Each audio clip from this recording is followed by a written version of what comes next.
लोगों को हटाने का उत्तम तरीका क्या है? दुर्घटना। गैंग का नेता जिसने तैराकी की योजना बनाई शीघ्र ही दुर्घटना में मरेगा। वह तैर रहा था, तब उसने पूल के नीचे घड़ी देखी। उसे उठाने के लिए पानी के नीचे गया, पर वहां उसे हाथ मिले और जल्द ही डूबा दिया गया। ऊपर का गार्ड देख रहा था कि बॉस स्थिर क्यों है, पर जल्दी ही बॉस ने फिर तैरना शुरू कर दिया और गार्ड सोच में पड़ गया कि सब ठीक है। दरअसल हत्यारा शव को घुमा रहा था। सभी ठीक होने पर हत्यारा रसोइये का कपड़ा पहनकर बाहर आ गया। उधर गैंग के सदस्यों ने बॉस का शव खोज निकाला और हर किसी की चिंता बढ़ गई। भीड़ भाड़ में फायदा उठाकर हत्यारा बिना सूचना के निकल गया और घर पहुंचकर उसने सभी प्रमाण जला दिए। फिर न्यूज देखते हुए वही गैंग का बॉस एक हादसे में मृत पाया गया। यह परिष्कृत हत्यारे का नाम आर्थर है। वह इस व्यवसाय में शीर्ष पर है। उसके काम में यह नियम होता है कि किसी भावना को नहीं जोड़ा जाए, लेकिन आज उसे एक आदमी को खत्म करने का आदेश मिला जिसका नाम हैरी था। आर्थर स्तब्ध रह गया। हैरी उसका एक पुराना साथी था। आर्थर हत्याएं करता था और हैरी मदद करता था। दोनों में मित्रता थी, आपस में दोस्त समझते थे। आर्थर ने तुरंत बॉस से जाकर पूछा कि क्या उसने सही सुना।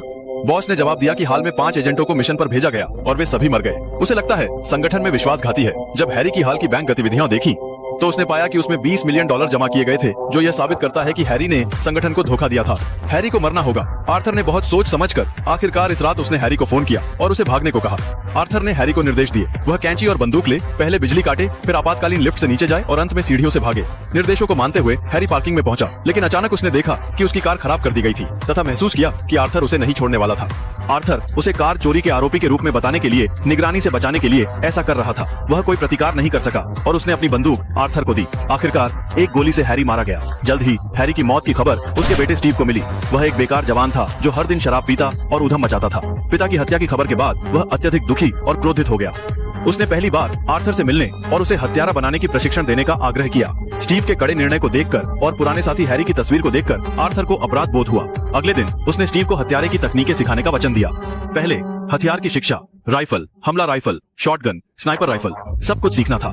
इस दौरान आर्थर को स्टीव की क्षमता का आभास हुआ। वह जल्दी ही हर लक्ष्य भेदने लगा। बाद में आर्थर ने स्टीव को एक दुर्घटना का मार्गदर्शन बुक दिया, जहां अलग अलग मौतों की जानकारी थी। स्टीव को प्रत्येक मौत के पीछे कारण समझने थे, जिससे वह हादसों में मार सके। ट्रेनिंग लगभग पूरी हो चुकी थी। अब पहला असली मुकाबला करना था।